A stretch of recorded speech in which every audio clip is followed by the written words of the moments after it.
Hey, bem-vindos a mais um episódio de Shutdown. Meu nome é Álvaro Samagai e sou o vosso host. Esta semana vamos falar principalmente sobre os casos de antitrust, portanto, o comportamento monopolístico da Google e da Meta. Na semana passada saíram algumas decisões, começou também foram ouvidos algumas das pessoas mais relevantes da Meta. Eu tentei explicar como é que funcionam estes casos, porque é que cada um destes casos tem as especificidades que tem e que é que isso vai impactar o futuro da internet, que eu acho que vai ser bastante diferente, principalmente se as decisões das quais eles vão recorrer não voltarem atrás, ou seja, vai haver aqui coisas bastante diferentes. E depois também falamos sobre uma entrevista que o Sam Altman deu para as TED Talks, que acho que foi super relevante para percebermos o estado em que a AI se encontra e quais é que são os planos para o futuro, tanto da AI como da própria OpenAI. E por fim acabamos com umas notícias mais rápidas e tem uma que eu acho que é super relevante, que tem a ver com utilizar dados de Facebook para perceber imigração, portanto ouçam até ao fim para perceberem que ferramenta é esta e como é que isto foi medido. Entretanto, relembro que a Laika Ventures lançou o AI Grant, portanto um conjunto de ferramentas e de outras capacidades e recursos que estão ao vosso dispor. A única coisa que têm de fazer é ir ao site deles e inscreverem-se e estarem a construir alguma coisa e, portanto, estarem ou utilizarem essas ferramentas depois para construírem alguma coisa, desde créditos em plataformas, desde mentoria, etc, etc, etc. Portanto, é mesmo uma oportunidade a não perder. São 100 mil euros que são equity free, ou seja, podem usar essas ferramentas e não têm de pagar nada, nem têm de dar parte das vossas empresas. Se estiverem a construir, pode ser aqui o trigger para começarem a avançar com os vossos produtos e, portanto, eu vou deixar aí o link, ou então procurem por likeaventures.co, depois lá no site deles encontram também o AI Grant. E vamos para o episódio sem mais demoras. Se estiverem a ouvir isto e não estiverem subscritos, aproveitem para subscrever agora, deixem aí comentários do que vão achar do episódio e partilhem com alguém se gostaram e se ouvirem até ao final.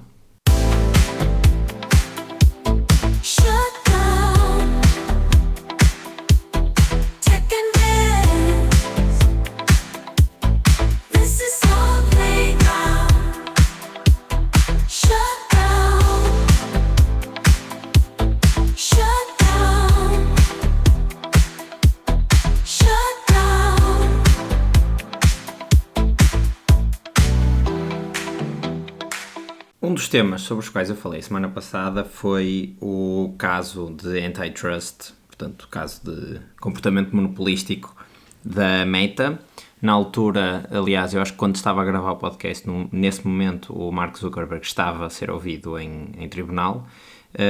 Entretanto, saíram algumas notícias sobre isso e saiu também a decisão sobre um outro caso de antitrust da Google. Portanto, a Google, neste momento, tem uma série de casos que estão a ser, aliás, 2 deles que já tiveram decisão de quem é que é vencedor, portanto, se a entidade pública que está a acusar a Google ou se a Google, e neste caso a Google perdeu os 2, portanto, o que se pode concluir daqui é que a Google não tem bons advogados, mas antes disso, ou seja, antes de irmos se calhar à Meta e à Google, que vai ser aqui um bocadinho o tema deste episódio, o tema grande deste episódio, o que eu vou fazer é um apanhado, se calhar, de 2 ou 3 casos relevantes de antitrust históricos nos Estados Unidos. O que é que são estes casos? Isto são casos em que o governo americano, via uma das suas instituições, ou o Department of Justice, ou a Federal Trade Commission, acusa algumas empresas de comportamento monopolístico, que é, digamos, o calcanhar daqueles do capitalismo, ou seja, o capitalismo permite, de certa forma, que haja uma aglomeração de capital em algumas destas empresas e pessoas, mas a função do governo que quer aplicar um modelo capitalista é exatamente de controlar essa aglomeração, porque, teoricamente, essa aglomeração vai trazer menos competição, e o capitalismo vive muito da competição, e vai trazer também menos inovação, exatamente pelo mesmo facto, portanto, de que o capitalismo o capitalismo não, desculpem, o comportamento monopolístico, portanto essa agregação, como não há competição, não há necessidade de inovação, não há necessidade de criar um produto melhor e mais barato, e portanto isso leva depois a que haja uma degradação de um mercado específico em que existe um monopólio que controla uma porcentagem gigante e que põe barreiras à entrada muito grandes, e portanto há uma série de critérios que essas empresas têm de passar para serem consideradas monopólios e que depois o Estado, o Governo, vai legislar e vai obrigá-las a fazer qualquer coisa. Pode ser a vender uma parte dessas empresas, se, por exemplo, o comportamento foi de comprar para matar competidores, pode ser de vender, ou seja, não empresas que foram compradas, mas sim, por exemplo, uma parte do negócio, pode ser algumas restrições ao funcionamento, pode ser cancelar contratos e parcerias. Portanto, depois eles decidem qual é que é a melhor maneira. Mas voltando aqui aos casos, se calhar mais interessantes. Um deles foi em 1911, que foi o Standard Oil and Company de New Jersey, e que o US Supreme Court decidiu que eles eram um monopólio na indústria do petróleo, portanto, e dos seus derivados, e como resultado a empresa foi separada em 34 entidades independentes, entre as quais duas delas gigantescas, que foi a Chevron e a ExxonMobil. Porquê que eu acho que isto é relevante? Porque nós vamos ver que depois, a seguir aos breakups, neste caso às vendas forçadas, muitas das vezes as empresas que resultam desses breakups acabam por ser gigantescas, e a soma das empresas todas que foram vendidas, mais a empresa-mãe que pode ter ficado com alguma das partes, normalmente tem um valor superior ao valor da empresa-mãe antes de sofrer esta partição toda. Isto porque vai haver mais pessoas a poder investir em mais empresas e, portanto, existe, digamos que, uma melhor avaliação do que é que estas features ou o que é que estas subempresas representam dentro daquela empresa-mãe, e eu vou voltar a este tema quando falamos da Meta, porque acho que é um dos casos em que se vê bastante bem isto a acontecer. Depois tivemos também a AT&T em 1982, em que eles tinham um monopólio sobre os serviços de telecomunicações. Aqui neste caso, por acaso não sei se a AT&T saiu muito beneficiada deste processo. No entanto, isto abriu portas a outros competidores e, portanto, à tecnologia e ao serviço ser muito melhor, porque lá está, se eles eram os incumbentes e estavam sozinhos, não se tinham de preocupar muito com o facto de não haver competição. Depois, também, uma das mais conhecidas em 2001 foi a Microsoft, que estava a fazer bundlings, como faz ainda agora, mas que na altura eram muito mais agressivos, nomeadamente com o Internet Explorer a vir com o Windows, e portanto eles não tiveram de vender nenhuma parte da empresa, mas tiveram de cortar em alguns dos comportamentos que tinham, neste caso nos bundles, e portanto separar algumas dos serviços que ofereciam. Neste momento temos então a Google e a Meta em processo. A Google já houve decisões, eles agora vão recorrer. A Meta está a ser ouvida agora a propósito de ser um monopólio em redes sociais, e depois este ano, algures mais para o final do ano, ou mais daqui a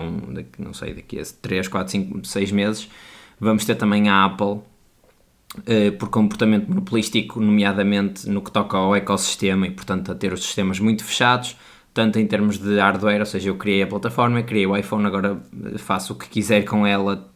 e App Stores e etc, etc, etc. Eles também já viram que, nesse sentido, a União Europeia, por exemplo, já legislou no sentido de poder haver App Stores alternativas. Vamos ver como é que isso agora se evolui, mas basicamente nos Estados Unidos eles estão agora a passar por um processo semelhante. Mas vamos então à Google, que viu os dois processos. Um deles eu acho que já falei aqui também há algum tempo, que era o processo do search. Portanto, a Google tem dois processos. O governo americano diz que a Google é um monopólio no mercado de pesquisa online e depois no mercado de tecnologia para publicidade, ou seja, ad tech. Portanto, ad de publicidade, tech de tecnologia. o que saiu, a decisão que saiu agora, a semana passada, foi sobre este segundo processo de AdTech, em que basicamente o que o governo diz é que a Google tem monopólio total em toda a indústria de publicidade que se pratica na internet. E aqui, internet com um asterisco, porque é internet aberta, ou seja, não plataformas como Instagram, Facebook, TikTok, Twitter, etc. Ou seja, internet, diga-se websites, blogs, portanto, open web aí, sites que as pessoas criam e quando querem pôr publicidade nos sites para monetizar aquilo de alguma forma, por exemplo, um jornal, normalmente o único provider é a Google, com os Google Ads, e isto tem uma razão de ser que eu já vou explicar.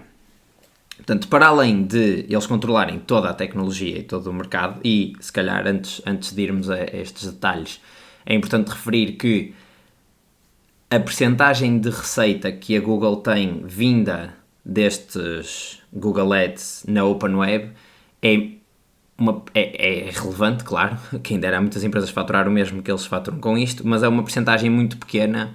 de toda a receita que eles têm, nomeadamente com YouTube, com o Search, que é de onde vem a maior parte da sua receita, e portanto eu acho que eles poderão não estar tão preocupados com perderem alguma desta receita, e eles estão mais preocupados é como é que isto depois vai afetar, nomeadamente o outro caso, que é o caso do Search, que eles aí acho que vão efetivamente passar mal. E houve toda aquela questão de eles terem o contrato com a Apple, em que nos iPhones o Search pré-definição é o Google Search, e isso custa-lhes 18 bilhões por ano, mas traz-lhes uma catrefada de receita também, porque todos os utilizadores de iPhone, por default, vão estar a pesquisar no Google, pronto. E é isso que eles também fizeram deste lado dos ads, ou seja, a Google, como é uma empresa que tem muitos serviços e muitos produtos, o seu poder está em combinar estes produtos de uma forma tão potente, para além de fazer algumas aquisições aqui e ali para matar incumbentes não, new challengers. O que eles fizeram foi criar uma série de parcerias também para cada uma das partes deste sistema. Eu já vou explicar, isto parece assim um bocadinho abstrato, mas criar parcerias para muitas das partes deste sistema que depois se alimentavam elas próprias. Portanto, como é que isto funciona?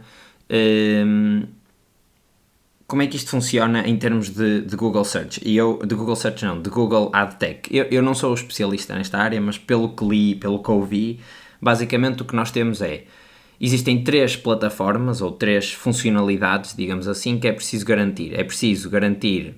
os publishers, portanto as pessoas que têm um website, vamos pensar num jornal que se calhar é o mais fácil, e querem colocar ads, têm de contratar uma tecnologia de ads, ou seja, eles vão pôr um elemento no site que depois vai ser preenchido com um anúncio qualquer de alguém que queira patrocinar nesse site. Depois temos o outro lado da moeda, que são as pessoas que querem anunciar os seus produtos, portanto querem comprar publicidade em algum sítio e que também, de certa forma, têm de ter uma plataforma em que podem dizer, olhem, eu quero que o meu serviço ou o meu produto que eu estou a vender, vamos pensar, por exemplo, numa marca de carros, eu quero que o meu carro e esta proposta que eu tenho, esta promoção que eu tenho, apareça no site de alguém. E depois, no meio, entre estes dois, há a ferramenta que faz a ligação entre quem quer publicar um anúncio e quem quer ter um anúncio no seu site. E, pelos vistos, a Google tem ferramentas nestes 3 pilares. Sendo que, quando muita gente utiliza as ferramentas de publicação de anúncios da Google, a ferramenta que vai funcionar melhor com essa é também a outra ferramenta da Google que permite que os anúncios sejam criados exatamente para o sítio onde eles vão ser publicados. Além de que depois a maneira mais fácil, como eles conseguem saber quem é que está a publicar anúncios e quem é que está a comprar anúncios, eu como intermediário tenho conhecimento sobre os dois lados da moeda e portanto faço aqui de género de marketplace um porque nem sequer vou abrir o jogo a outras plataformas e portanto no fundo controlo desde a procura até à oferta. E isto foi um bocadinho complexo, vamos partir isto outra vez em bocadinhos. Portanto, o que é que poderia acontecer se não fosse a Google a controlar este processo todo? Eu que tenho um website, ok, acho que Google Ads é a melhor maneira e, portanto, vou disponibilizar espaço no meu website para ter Google Ads. O que acontece é que esses Google Ads podiam ser preenchidos por alguém, outra empresa qualquer, que fizesse anúncios compatíveis com o espaço de Google Ads. E que esses anúncios podiam vir de um leilão qualquer, é assim que funciona, é por leilão, portanto, quem pagar mais aparece primeiro e vai aparecer mais tempo. E esse leilão pode ser feito até no limite por outra empresa qualquer que depois se liga aos serviços da Google, sendo que a Google teria de disponibilizar uma série de APIs para isto tudo. O problema é que, como a Google controla todos os passos e até principalmente o passo intermédio, ela sabe quanto é que as pessoas estão dispostas a pagar, porque quem quer fazer o anúncio fê-lo numa plataforma da Google, e quanto é que as outras pessoas querem vender o seu anúncio, porque quem está a vender o espaço de anúncio também o fez na plataforma da Google. E, portanto, o intermediário faz sentido, ou faz sentido que seja assim, é também ele, a própria Google, e, portanto, ele tem aqui controle sobre isto tudo. Para além disto, há uma camada superior, e é aqui que eu acho que entra a preocupação deles, que é a pesquisa da Google é o que leva muitas vezes as pessoas a visitarem os sites. Ou seja, eu não sei percentagens e não vou inventar um número, mas eu diria que uma grande percentagem, e se calhar arrisco-me a dizer a maioria das visitas aos sites, vem por links, ou seja, fora as que vêm de redes sociais, vem por links que são carregados numa pesquisa do Google. Ou seja, eu pesquiso página X no Google e depois entro via essa pesquisa. Ou pesquiso um tema qualquer no Google e entro via essa pesquisa. E, portanto, a Google, para além de ter toda a tecnologia de publicidade, ficar com uma parte super relevante dessa tecnologia, portanto, eles são caros porque são os únicos players que permitem isto no mercado, de certa forma, não é? Claro que depois existem um outro player mais pequeno, mas com relevância e com escala suficiente para vingar, não existem assim tantos. E como eles, para além disso, ainda levam as pessoas ao site, e isto aqui já sou a especular, pode haver aqui uma sinergia de as páginas que têm Google Ads, ou seja, onde nós entramos a vender e a comprar ads e a ganhar como middleman, podem ranquear primeiro e, portanto, vão ter mais tráfego vindo por nós, porque é assim que eles também, no fundo, depois controlam. E as páginas que, se calhar, já têm Google Ads, depois também vão comprar Search Ads para aparecer primeiro, porque quantas mais visitas tiverem, mais, ou seja, quantos mais cliques tiverem no site deles, também mais vão vender publicidade, e a Google ganha de todos os lados, porque ganha porque aquele site está a pagar para aparecer primeiro, ganha porque depois cada visita se calhar tem uma percentagem que vai para a Google, ou seja, do Google Ad que está a aparecer no meu website. Portanto, estão a ver aqui o mecanismo super intrincado em que a Google de repente cria 4 ou 5 produtos diferentes, todos eles com sinergias. Já que estou a comprar aqui, vou comprar do mesmo provider para aparecer mais acima, e portanto isto faz com que eles tenham efetivamente uma posição em que controlam tanto a oferta como a procura, como a oferta que leva depois, ou a procura que depois podem levar a aumentar a sua própria oferta e procura. Portanto, visto assim, efetivamente parece um comportamento monopolístico. Há aqui uma questão que eu acho que é importante, que é: será que isto é fruto de... e é uma das coisas que eles avaliam, e pelos vistos foi avaliada de forma a concordar com que era um monopólio. Mas será que isto é fruto de um comportamento efetivamente monopolístico? Ou seja, houve a intenção de nós vamos controlar todas as peças e, portanto, vai ser impossível fugirem a isto? Ou será que, efetivamente, naquele momento os produtos da Google eram os melhores e funcionavam muito bem uns com os outros e, como tal, as pessoas simplesmente gravitaram todos para esse produto e que depois se tornou o único praticamente a funcionar? Portanto, esta intenção também joga muito e pesa muito nos processos. O que acontece é que a Google, como tem estas peças todas, eles tiveram de fazer uma série de deals e de parcerias, e portanto se calhar houve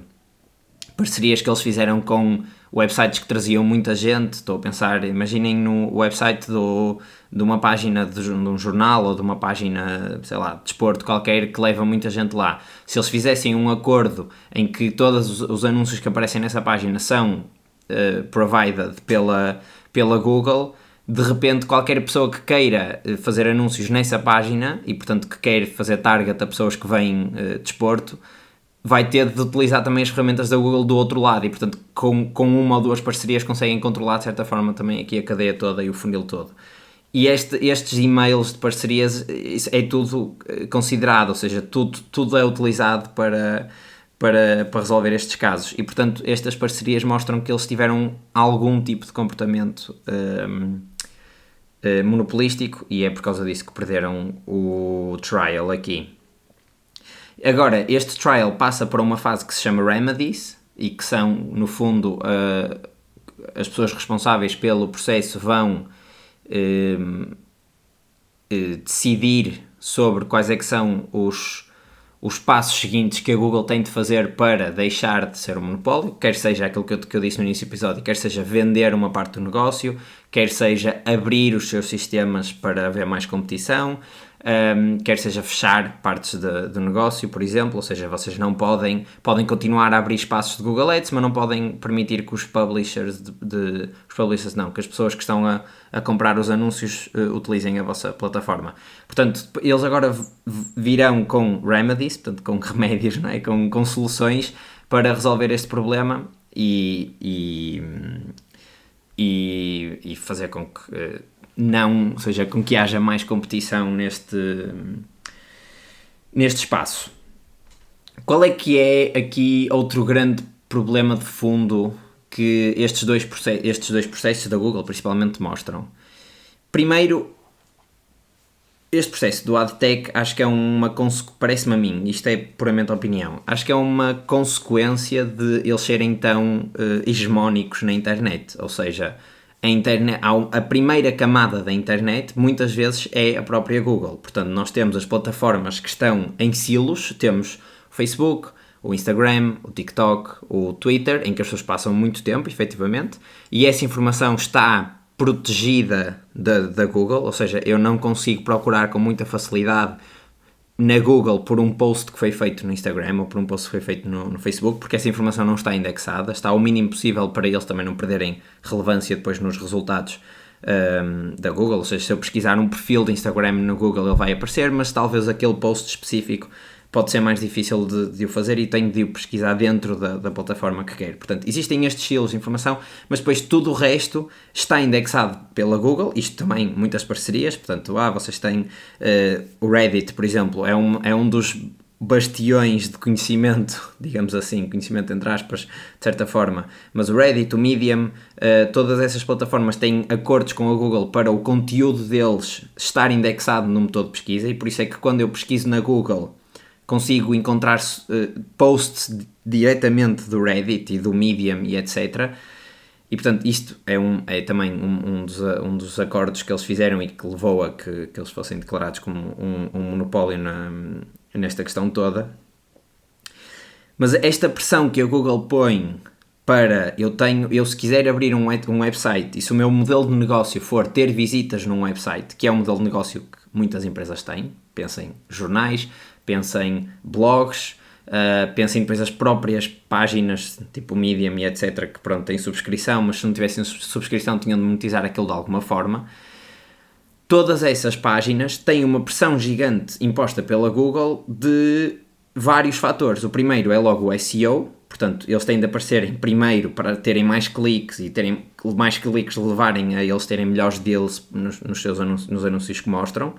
E portanto vai haver uma otimização do conteúdo para SEO. Depois há uma pressão também dos scrapers e da indexação, ou seja, eu tenho de ter a minha informação de certa forma arranjada para eu, quando alguém pesquisar pelas minhas keywords ou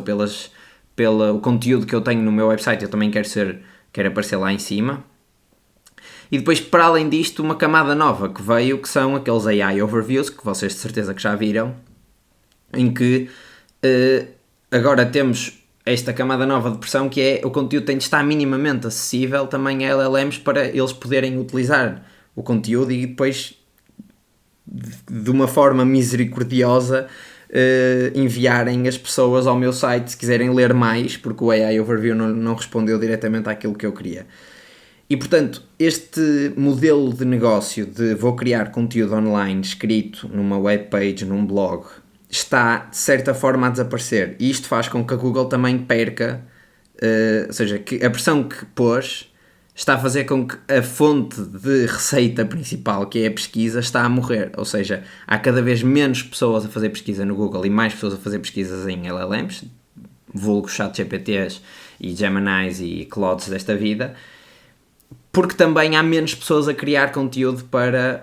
a internet e, portanto, já não vai haver assim, se calhar, tanta coisa para pesquisar, exatamente por causa deste fator, que é aquilo que trouxe dinheiro à Google. Portanto, eles quando começaram, eram só um motor de indexação da internet. Vamos indexar toda a informação que existe na internet e vamos conseguir que as pessoas acedam a ela de uma maneira muito mais fácil. Quando de repente perceberam que, ok, há aqui uma oportunidade,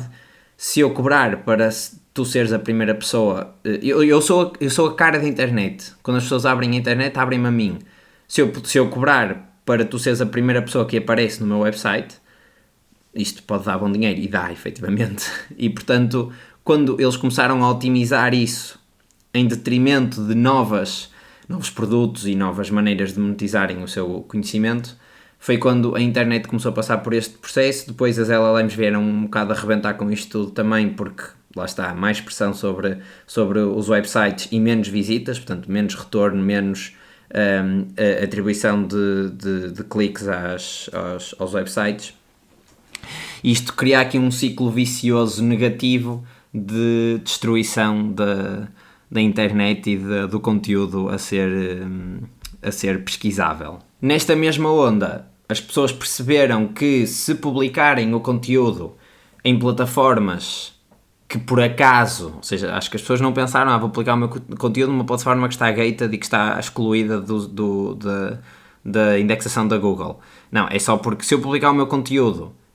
numa plataforma que tem um algoritmo e onde as pessoas passam muito tempo, se calhar a possibilidade de eu conseguir monetizar esse conteúdo ou essa audiência é maior do que se eu criar um website ou um blog que depois vai ter visitas e vai ter Google Ads.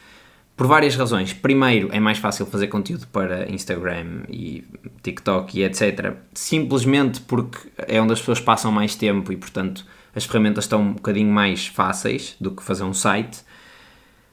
E depois, porque por causa desta questão que eu tinha dito, ou seja, é muito mais difícil, se calhar, ou pelo menos a percepção que as pessoas têm é que é muito mais difícil crescer criando um website com um blog em que eu escreva textos de opinião, aquela coisa do género, do que criar uma página de Instagram. E isto, lá está, fecha o loop, isto é mau para search, porque a maior parte do conteúdo gerado pelos humanos, que ainda são a maior parte dos geradores de conteúdo, se bem que já se discute muito isso, mas pronto, a maior parte do conteúdo de qualidade gerado é por humanos e não está a ser gerado para páginas e de forma que a Google tenha acesso a isso, exceto no YouTube, que é também assim um bocadinho a luz ao fundo do túnel em termos de conteúdo para a Google. Mas vamos passar agora ao segundo processo, que entretanto já me alonguei um bocadinho neste, que é o processo da Meta. Vou fazer uma pausa. A Meta também está aqui com o processo de antitrust, neste caso por ser um monopólio ou por ter tido comportamentos monopolísticos na área ou no mercado ou na indústria das redes sociais. E porquê que esta frase é importante? Portanto, quando existe um processo deste género, é necessário que a entidade que está responsável por esse processo defina qual é que é o mercado em que a empresa que está a ser acusada atua. Portanto, a Google seria o mercado de pesquisa online para um dos processos, para outro dos processos é de tecnologia de anúncios, de publicidade, e aqui neste caso, na primeira parte do processo, eles não conseguiram descrever muito bem qual é que seria a indústria em que a Meta estava a ser um monopólio. Entretanto, eles definiram qual é que era a indústria e definiram o mercado ou a indústria como Personal Social Networking Services. Isto diz-nos o quê? Portanto, se traduzirmos isto diretamente, são serviços de criação de redes, não é? Networking sociais e pessoais. Quais é que são as 3 ou 4, neste caso, plataformas que estão dentro deste chapéu de chuva? Portanto, só antes de responder a esta questão, fiquem a pensar, mas antes de responder a esta questão, quais é que eram os comportamentos que estão aqui em causa? É a aquisição do WhatsApp e a aquisição do Instagram, principalmente a aquisição do Instagram. Isto porque numa série de e-mails que também foram trocados internamente, existe a intenção clara do Mark Zuckerberg de acabar com a competição, e por acaso há aqui uma série de takes super interessantes que ele até dá em tribunal e que eu vou falar sobre isso. Mas voltando então aqui, qual é que é o mercado? Portanto, é as duas plataformas de Facebook e Instagram. Depois o Snapchat e uma plataforma que se chama MeWe, que eles perguntaram em tribunal se o Mark Zuckerberg conhecia e ele disse que não. Esta plataforma tem cerca de 20 milhões de utilizadores, o Zuckerberg não a conhecia e é de certa forma tentar pôr as redes sociais em blockchain e é fechada só para familiares e amigos. E é exatamente isto que eles estão aqui a defender, é que o Facebook atua num mercado em que o conteúdo partilhado é ou melhor, o mercado em que eles fecharam é partilha online de conteúdos com familiares e amigos. Pronto. O que é que o Mark Zuckerberg e a equipa deles argumentaram? Foi que não, os nossos competidores não são só esses, porque efetivamente quando olham para esses competidores, o Snapchat é muito mais pequeno do que o Instagram e o Facebook, a MeWe ninguém conhece e, portanto, efetivamente eles são um monopólio nessa área. E isto não joga a favor deles, não é? Porque eles não querem ser um monopólio, eles querem mostrar que existe muita competição, é assim que eles ganham o caso. E o que eles disseram foi, não, a nossa competição é muito mais o TikTok e por exemplo, o Twitter e etc, do que propriamente essas duas plataformas do que tu falaste. Ele depois mandou ali uma série de bicadas ao fundador do Snapchat, porque ainda deve estar com um azedume de não ter conseguido comprar a plataforma por 3 mil milhões de dólares quando fez essa oferta. Mas ele basicamente é isso, ele está a tentar mostrar que o mercado é muito mais fragmentado. E uma das maneiras que ele mostrou isto foi trazendo um gráfico que tinha dados de tráfego do momento em que o TikTok foi banido nos Estados Unidos, e o que se viu foi que houve um spike. Portanto, o TikTok teve banido durante umas horas, depois o Trump perdoou o ban e adiou a compra e etc. Também já falei sobre isso aqui nos episódios. E quando houve esse ban do TikTok nos Estados Unidos, e portanto durante aquelas horas em que era impossível as pessoas acederem ao TikTok, o que aconteceu foi que as pessoas, ou o que se viu foi que houve um tráfego maior nas plataformas da Meta, nomeadamente no Facebook, que é curioso e diz muito sobre, talvez, as pessoas que usam muito também o TikTok. E por acaso mandou lá uma das bicadas ao Snapchat, foi que o Snapchat mal se mexeu. Depois, entretanto, houve um advogado do Snapchat dizer: vamos processar-vos porque vocês estão a mostrar dados privados sobre o nosso tráfego, não podem fazer isso, pronto, blá blá blá blá. Mas isto é interessante exatamente por causa desta lógica de eles assumirem até quase que estão a comprar os competidores, mesmo isso não sendo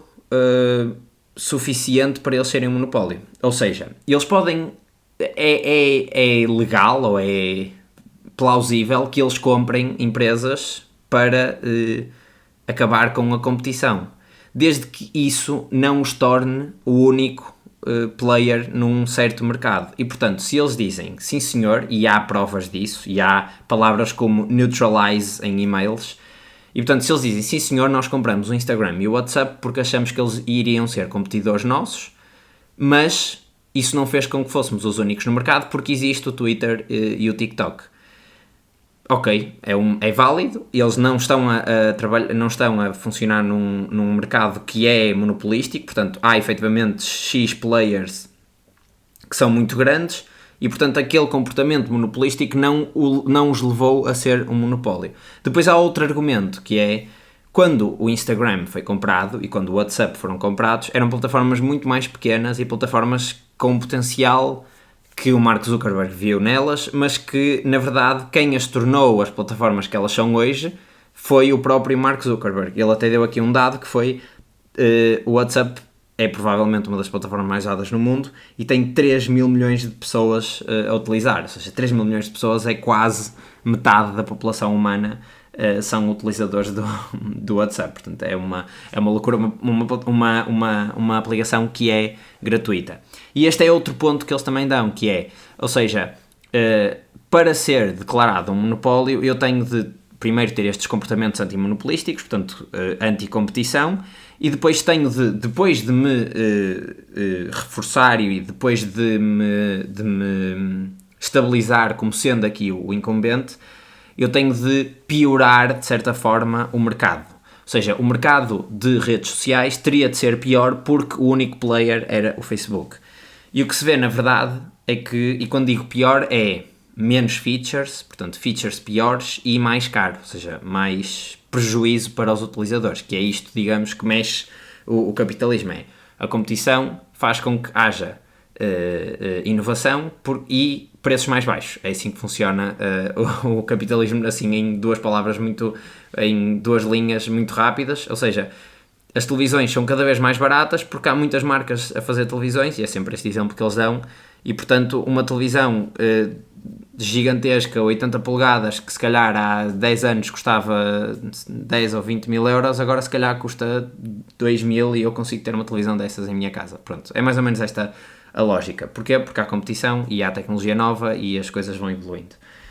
Quando não há competição, o mercado fica pior, fica mais caro, os utilizadores estão a pagar mais, ou os clientes, etc. E isso não é verdade, pelo menos com uma certa parte, que é o WhatsApp é e sempre foi de borla. Aliás, eu sou do tempo em que ele custava 79 cêntimos na App Store, ou 89 cêntimos, não sei, e portanto depois eles a seguir, quando compraram, tornaram aquilo de borla. Eu ainda não percebi muito bem como é que aquilo é monetizado, se sequer é, eu acho que não é monetizado diretamente, mas devem existir algum tipo de features do Marketplace ou de WhatsApp Business que são monetizadas. E portanto isto nem sequer é um argumento. Eu acho que eles estão super confiantes de que vão ganhar esse caso, porque assumem que tiveram comportamentos antimonopolísticos, mas que isso não os levou a ser um monopólio. E eu tinha falado de que o Mark Zuckerberg teve uns takes super interessantes, e ele basicamente não, e efetivamente teve aqui uma série de raciocínios que eu achei bastante relevantes de pensar, que é, ele criou o Facebook na altura porque a tese era que as pessoas iam querer partilhar updates com family and friends, e portanto os status, não é? Daqueles moods e daquele início de Facebook. O que ele diz é que cada geração nova que adota redes sociais, portanto que adota internet, traz uma maneira nova de partilhar. A primeira foi esta, e foi a que ele percebeu na altura que as pessoas queriam. Depois ele percebeu, ok, as pessoas vão querer partilhar fotos. Qual é que é a plataforma que eu posso comprar para comprar esta feature em vez de só de a integrar no meu produto? E basicamente foi às compras e comprou o Instagram. A seguir a isso, ele percebeu, ok, a nova geração a seguir a esta está a utilizar as mensagens muito mais do que propriamente os feeds de partilha de fotografias e etc. Quer dizer, pode ter, acho que houve aqui uma intermédia que foi os feeds algorítmicos e portanto e eles aí aplicaram, não compraram nenhuma, mas aplicaram os feeds algorítmicos, e isto significa eu ver conteúdo de pessoas que não sigo, e portanto houve um momento na história da internet em que os feeds passaram a ser só pessoas que eu conheço para passarem a ser posts sugeridos, ou seja, posts que as plataformas acham que eu vou gostar. Mas pronto, a nova geração ia fazer partilha e fazer interação via mensagens diretas. O que é que eles fizeram? Vamos às compras, vamos comprar o WhatsApp, que já era uma das plataformas que tinha mais utilizadores de mensagens diretas. Entretanto, também criaram as suas próprias, criaram o Messenger, criaram as mensagens diretas dentro do Instagram, que não existiam, e o próprio algoritmo de Instagram, e isto o Adam Mosseri também o diz muitas vezes, favorece imenso os posts que são partilhados via direct messages. Acho que de todos os fatores, pelo menos isto não se sabe de uma forma quantitativa, mas pelo menos qualitativamente, e daquilo que se pode inferir do que eles dizem, um dos fatores que vale mais para o meu post ser viral ou não é o quanto ele é partilhado internamente no Instagram, portanto em grupos de chat, porque é aí que existem que as pessoas passam muito tempo, que existem muita interação entre as pessoas, e portanto eles fizeram essa compra. O que aconteceu depois foi vídeo curto. Portanto, vídeo vertical curto, TikTok principalmente. O Mark Zuckerberg, e isto também está registado, eles tentaram comprar o TikTok, ou melhor, tentaram no sentido de ponderaram comprar o TikTok, mas como o TikTok era chinês, ou seja, a empresa mãe do TikTok é a ByteDance, que é chinesa, havia uma série de impossibilidades legais que eles não conseguiam ultrapassar. Então o que é que fizeram? Vamos fazer o mesmo, vamos copiar, e agora estou-me a lembrar também que isto aconteceu também com o Snapchat. Portanto, quando apareceram as stories, ou seja, as fotos efêmeras que desapareciam, eles também tentaram comprar essa nova maneira de fazer share de conteúdo e não conseguiram, portanto incorporaram no Instagram, e fizeram a mesma coisa com os Reels. Portanto, ok, não conseguimos comprar, vamos incorporar isto numa das nossas plataformas, e utilizaram o Instagram para isso, porque provavelmente a faixa etária de pessoas que estava no TikTok também estaria no Instagram, e portanto era ali que fazia sentido. E isto, se pensarmos muito bem, ele está sempre à procura da próxima, qual é que é a próxima maneira de partilhar conteúdo, qual é que é a próxima maneira que eu vou atrair as pessoas,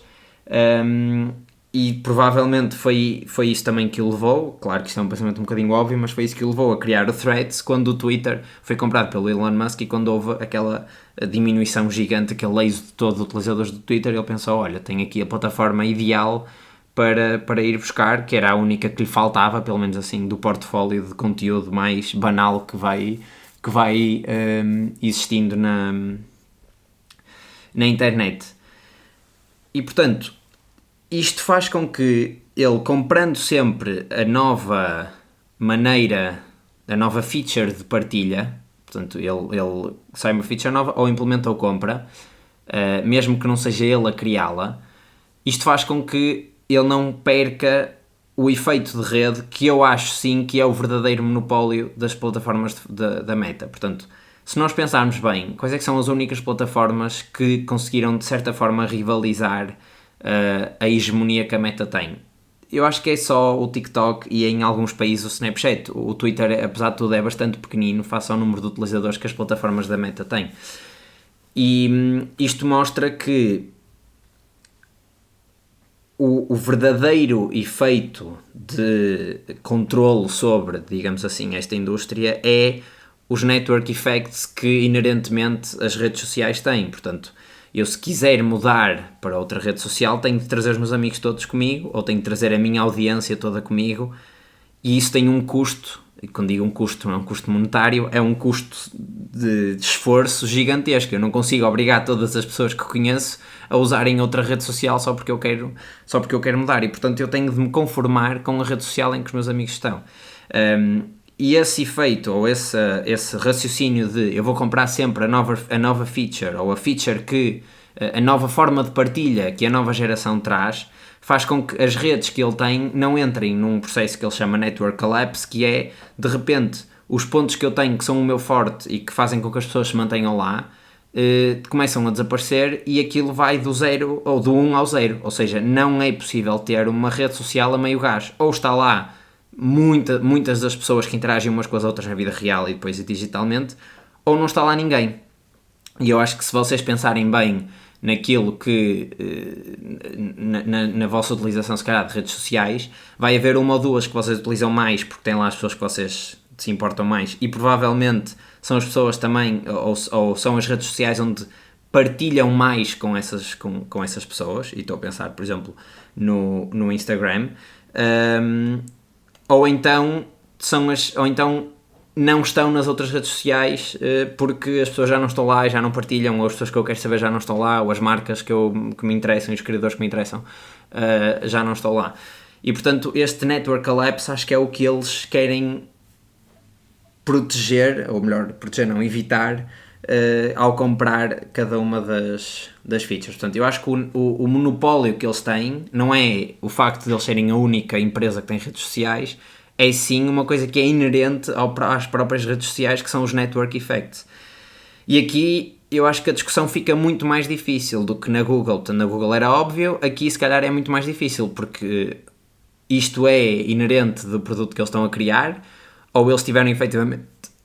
uma série de comportamentos que fizeram com que esse network effect se criasse. Pronto, levanta aqui estas questões que são muito mais difíceis de responder, pelo menos de uma forma legal e jurídica. O que poderia acontecer se, vamos supor que eles perdem aqui este caso de antitrust e chegam à fase de remedies, como a Google, uma das coisas que o governo americano poderia forçar era que as redes sociais passassem a ser abertas, ou melhor, que redes sociais do tamanho do Facebook e do Instagram passassem a ser abertas abertas no sentido em que eu consigo pegar no meu conteúdo e nos meus seguidores e transportá-lo para outra rede qualquer e ligá-los dessa forma. Ou seja, o conteúdo não pertence ao Instagram, o conteúdo está guardado numa base de dados, vou dizer pública aqui entre aspas,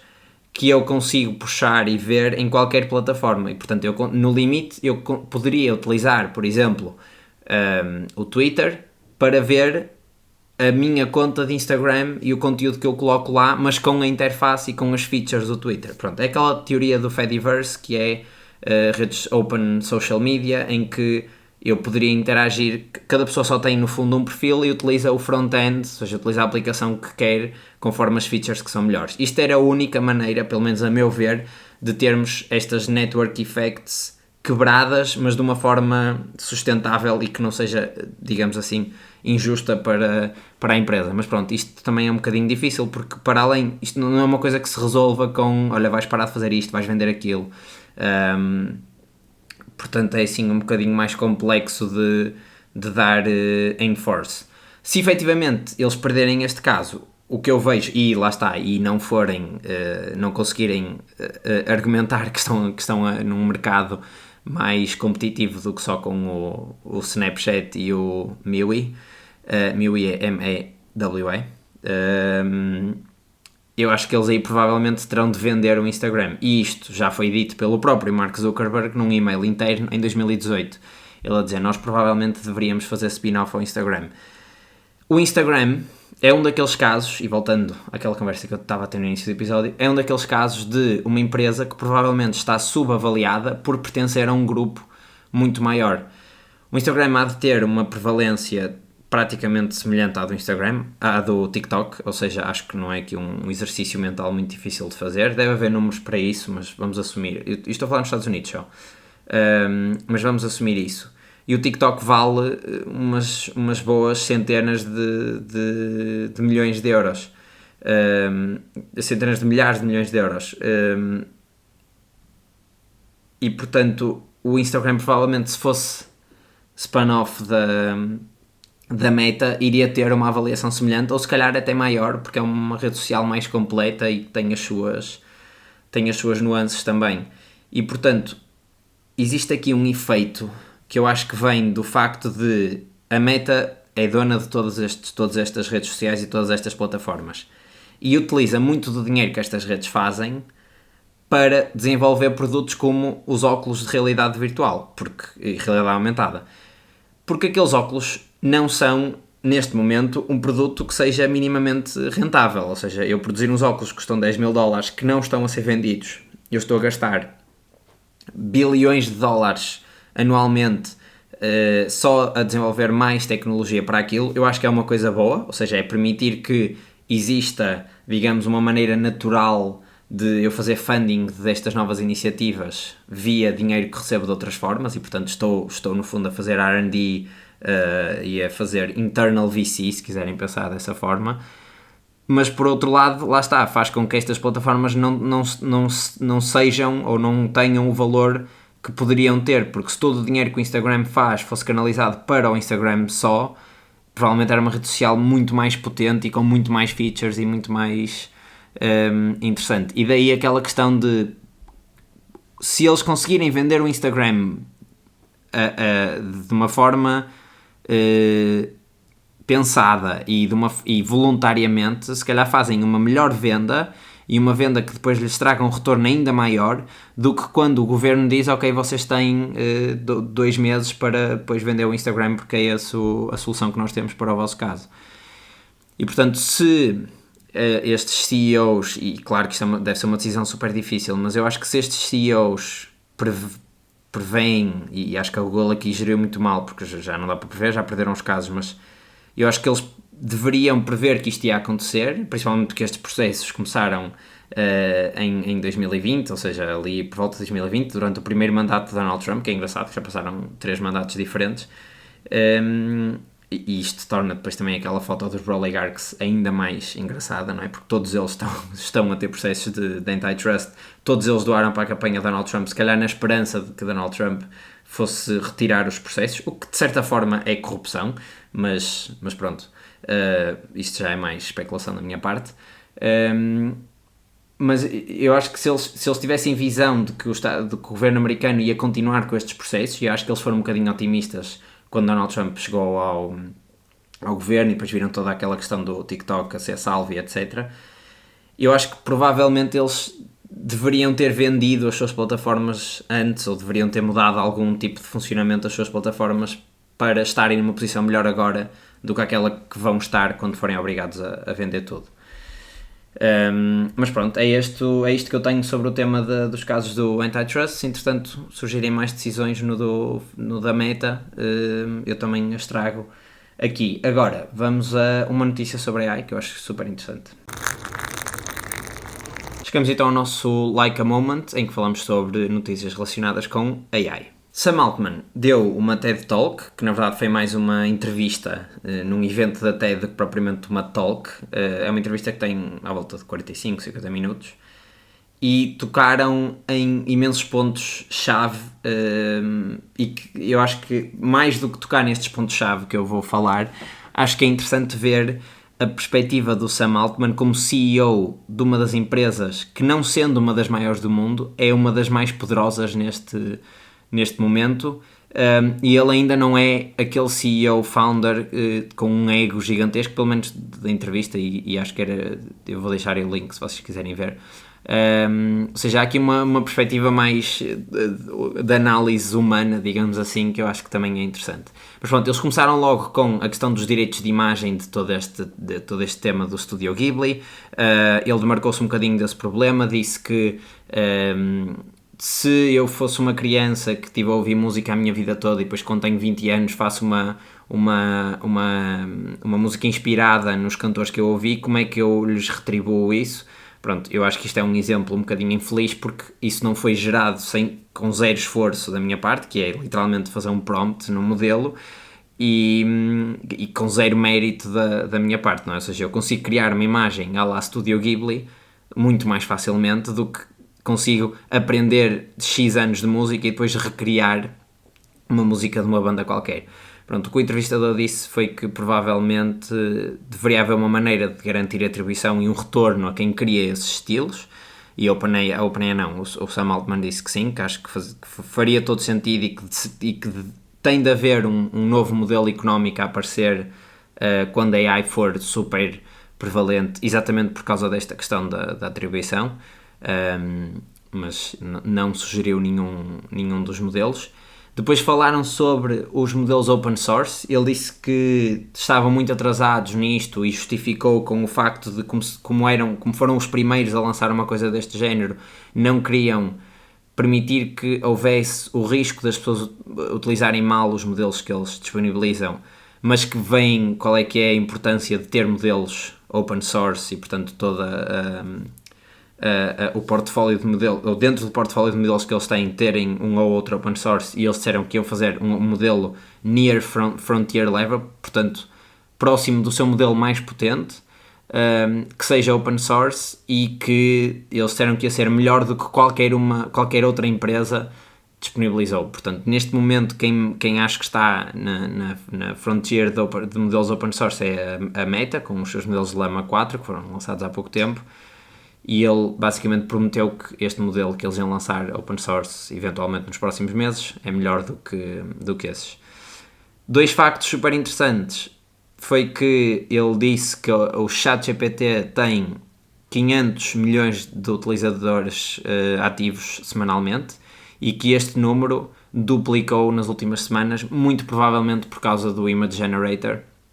porque houve muita gente que foi lá parar e que também queria ter as suas fotos transformadas em Studio Ghibli ou criar os action figures,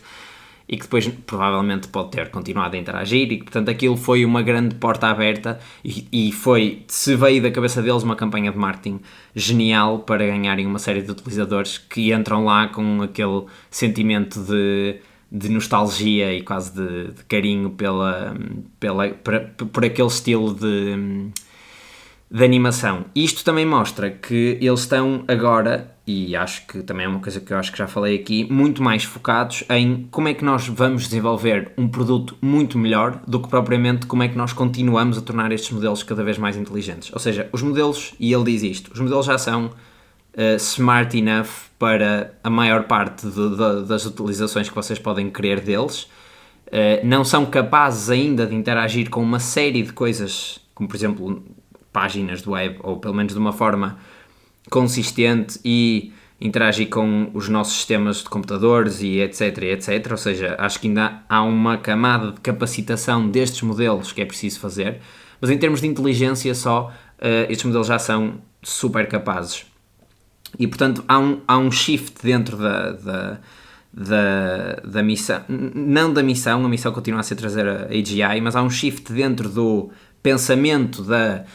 OpenAI, que é de como é que eu crio o melhor produto possível para as pessoas não me abandonarem, porque ele diz mesmo, os modelos da AI vão ser uma commodity, ou seja, eu vou poder escolher o mais barato porque eles vão ser todos good enough para a aplicação que eu quero fazer. Eu tenho de criar a melhor experiência do utilizador que fidelize o utilizador, e é por isso que eles têm investido cada vez mais nas features do ChatGPT. Por exemplo, ele deu muito enfoque à feature da memória, no sentido em que passa a ser um assistente virtual, e isso faz o efeito sticky, se quisermos comparar com o tema anterior das redes sociais, faz o efeito sticky de eu não vou abandonar esta plataforma, porque na outra, se eu mudar da OpenAI para a Anthropic, ele não sabe tudo sobre mim e eu quero que ele saiba coisas sobre mim para as respostas que ele me dá e para me ajudar de uma forma muito mais eficiente e muito mais eficaz do que o outro modelo que não sabe nada e que eu tenho agora de criar uma série tenho de lhe dar imensa informação sobre mim para ele começar a aprender e a guardar isso na memória. Isto está-me agora a fazer pensar aqui numa série de coisas, que é, se um dia chegarmos ao ponto em que se dá a OpenAI como sendo um monopólio no mercado de assistentes virtuais, uma das coisas que provavelmente vai ser necessário estas empresas fazerem é disponibilizarem a memória e, portanto, algum tipo de fecheiro que seja readable ou perceptível por várias LLMs, com todo o conhecimento que tem sobre o utilizador, que eu depois possa ingerir numa nova LLM se quiser fazer a migração. Pronto, estou aqui já a dispersar um bocadinho, mas acho que esse foco no produto vai ser super relevante para eles se eles quiserem continuar a ser uma empresa relevante e não quiserem só depois de repente transformarem-se só num laboratório de AI e que está a fazer modelos incrementalmente e diminishing returns mais inteligentes, só porque sim, porque depois, lá está, a maior parte das pessoas vai utilizar o modelo mais barato, o que for mais fácil de implementar, etc. E eles, claro que querem estar lá nesse momento, mas já perceberam que não é assim que eles vão continuar a justificar investimento e receita muito maior, e isto vai tocar no ponto que eu falei no episódio anterior, que é se calhar uma das vias que eles podem monetizar isso ainda melhor, e este conhecimento todo que têm é com a rede social que falei no episódio anterior. Portanto, eles estarem a criar uma rede social nova para, de certa forma, monetizarem estas features da AI, em vez de estarem só a cobrar subscrições de ChatGPT e a disponibilizarem APIs, que, lá está, esta questão das APIs é que vai ser principalmente uma commodity. Se eles conseguirem, de certa forma, fidelizar as pessoas com redes sociais, que são as coisas mais sticky e mais network effect que existem,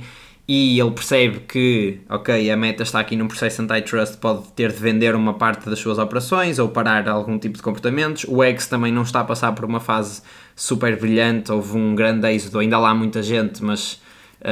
provavelmente há aqui uma oportunidade. Eu acho que há uma coisa que ele podia fazer e que é zero cost, que é parar de publicar no X. Toda a equipa da OpenAI publica, e bastante, na plataforma de Elon Musk, e portanto se ele quer competir com ele, a primeira coisa que eu faria era não publicar lá, e como eu sou o Sam Altman, para onde eu for, os meus followers à partida virão, não todos, mas uma grande parte deles e, portanto, iria para outra rede social qualquer, tipo Blue Sky ou para o Threads. Percebo que também não queira usar da Meta, mas tipo Blue Sky.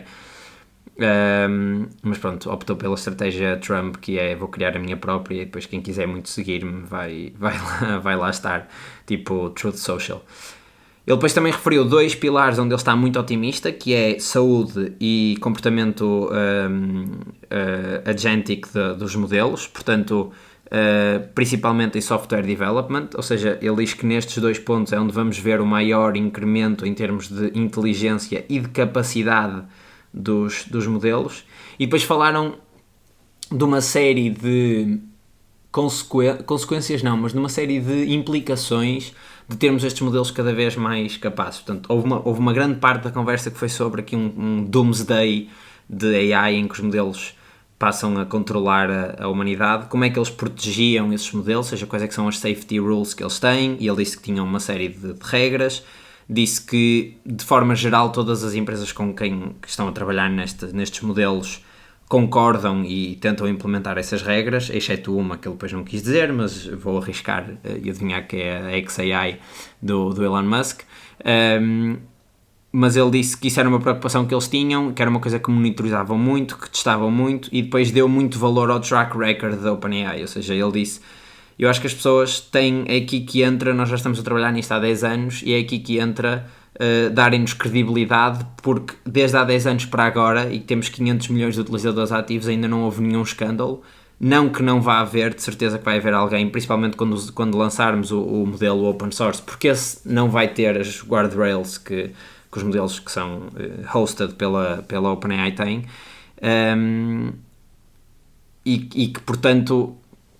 aí de certeza que alguém vai usar os modelos deles para uma coisa má. Mas pronto, ele disse que isto era uma coisa que eles tinham em bastante consideração, principalmente agora que ele tem um filho, e que deu uma perspectiva super interessante sobre 2 pontos aqui relativos a isto. O primeiro, ele diz que passaram a tomar decisões sobre quais é que são as guardrails dos modelos de uma forma, ou seja, as guardrails, principalmente na geração de imagens, são muito mais permissivas do que o que eram, porque as regras são feitas através da extração de informação da quantidade de pedidos que os seres humanos fazem, ou seja, eles não querem que, isto toca no ponto do produto, portanto, eles não querem que as pessoas achem que os modelos estão a censurar o que eles querem fazer, ou seja,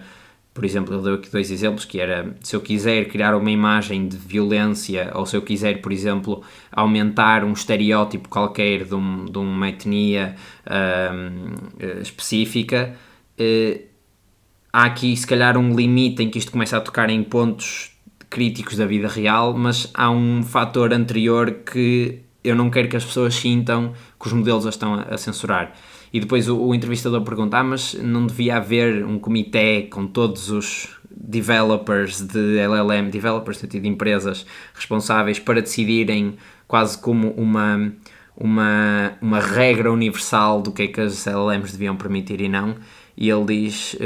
eu acredito mais em ouvir as pessoas, e ouvi milhões de conversas que tenho com o ChatGPT, do que propriamente acreditar numa sala com 10 iluminados que decidem decidir coisas sobre o mundo. Pronto, foi aqui, depois houve palmas e etc. Mas foi uma perspectiva interessante.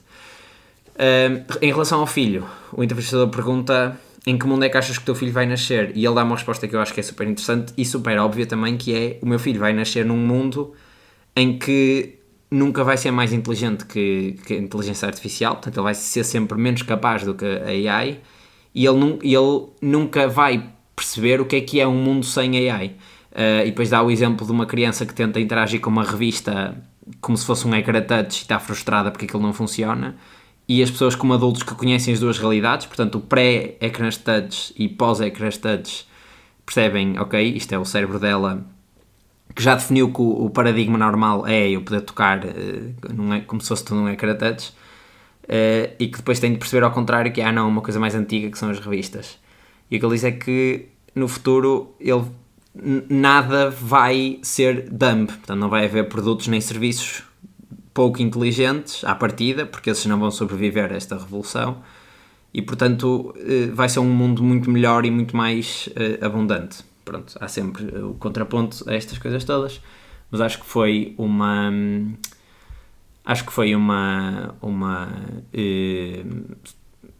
resposta super interessante e uma entrevista super interessante que acho que deviam também ver, e vou deixar aí o link. Portanto, se vocês também acreditam nesta conexão entre humanos e AI, e acreditam que todos os produtos e serviços deviam ser muito mais inteligentes, se calhar deviam estar a trabalhar com a Laika Ventures, que é um venture studio que vos ajuda exatamente a construir produtos que tenham AI no seu core e, portanto, que utilizem estes modelos para criar valor para a sociedade, e ajuda-vos como se fosse um co-founder, portanto colmata as falhas que vocês não têm, ajuda-vos a criar esse produto e a levá-lo até ao estágio de empresa. Vão ao link que está na descrição ou a likeaventures.co. E agora vamos a umas notícias mais rápidas. O New York Times e o Facebook, portanto a Meta, fizeram aqui uma parceria, acho eu, para trazer uma ferramenta que eu acho que é super interessante, e esta parte que já até devia estar no início do episódio porque acho que é mesmo muito, muito interessante. O que é que eles fizeram? Portanto, eles têm dados geolocalizados de praticamente toda a população mundial, tirando os países em que o Facebook não é permitido, tipo Cuba, China e Irão. 9 em cada 10 pessoas têm contas em alguma plataforma da Meta, quer seja Instagram, WhatsApp, Facebook, etc. Então o que é que eles fizeram? Eles fizeram uma estimativa de estatísticas de migração entre países, ou seja, eles olharam para todas as pessoas que tinham na sua base de dados e pessoas que vivessem num país durante um ano e que depois se mudassem para outro país e passassem lá outro ano, eles consideravam como sendo migrantes, ou seja, imigrantes ou imigrantes, com I ou com E, conforme o ângulo em que estamos a olhar. E depois com isto construíram um mapa de imigração de pares de países, e portanto eu consigo ver da Austrália para Portugal quantas pessoas é que vieram desde 2019 até 2022. No caso de Portugal, nos anos todos, portanto tudo somado, tivemos 1.015.000 imigrantes com I, portanto pessoas a chegar a Portugal, sendo que os países que trouxeram mais pessoas foram os PALOPs e o Brasil, e tivemos 382.000 ou 383.000 emigrantes, portanto pessoas que saíram de Portugal. Eu vou deixar o link para a ferramenta, vocês conseguem escolher quaisquer 2 pares de países, ou escolher só um país e perceber como é que foi a migração para esses países. Isto bate mais ou menos certo com os relatórios de imigração que saíram agora, o que é interessante porque mostra que efetivamente estes dados têm valor.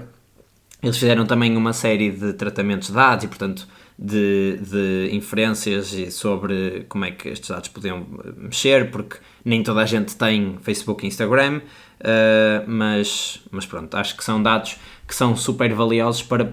percebermos, nem que seja, ou seja, mesmo que os valores absolutos estejam errados por alguns milhares, dá para perceber as proporções de países para países é que as pessoas vêm. Acho que é uma ferramenta mesmo muito, muito interessante, e portanto eu vou deixar aí para vocês verem. Depois houve um voo ao espaço, ou até à estratosfera, ou até gravidade zero, que levou maioritariamente, acho que foi mesmo 100% mulheres, e foi feito pela Blue Origin, que é a startup ou a empresa de viagem ao espaço do Jeff Bezos. Uma das pessoas que estava lá, duas das pessoas que estavam lá, era a mulher de Jeff Bezos, Katy Perry, que cantou uma música quando eles chegaram ao espaço, e Gayle King, que é uma apresentadora / atriz. Portanto, tudo mulheres que são bastante ricas, porque isto é um serviço que é bastante caro, e que pareceu ser, ou pelo menos críticas, pareceu ser de certa forma um marketing stunt para mostrar que existe algum tipo de empoderamento feminino. No entanto, acho que foi muito mal recebido, principalmente pelo público feminino, porque mostra só que aquelas mulheres privilegiadas, ou que chegaram àquele status altíssimo, conseguem fazer coisas que o resto da população não consegue. Fez-me lembrar aquela história do submarino, mas com um final muito mais feliz, claro. Mas pronto, teve aqui uma série de críticas sociais de pinkwashing e coisas do género, por causa das pessoas que foram no foguetão ou no avião. A semana passada também foi o Coachella, portanto um dos maiores festivais, ou pelo menos um dos mais badalados do ano, é na Califórnia, e um facto engraçado sobre este festival é que 60% das pessoas utilizaram planos de pagamento para comprar os bilhetes. Os bilhetes são bastante caros e, portanto, pagaram isto com buy now, pay later e endividaram-se, entre aspas, claro, para poderem pagar isto. Se a taxa de juro for zero, que normalmente é zero nestes casos,